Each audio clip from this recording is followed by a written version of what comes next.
Hello friends, welcome to Creative Medicine.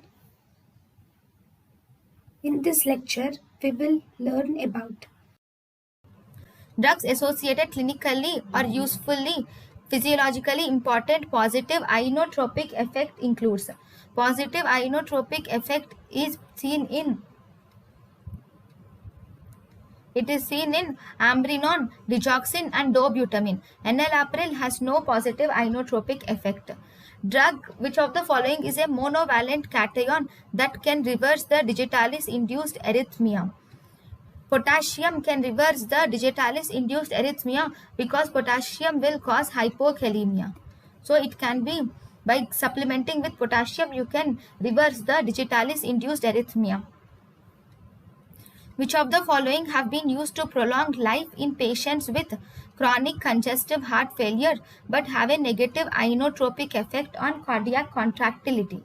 Used to prolong the patients with chronic congestive heart failure.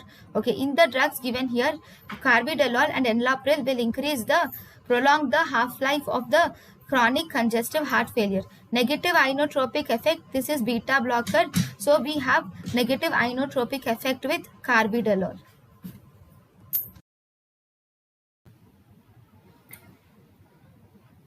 thank you and thank you for watching.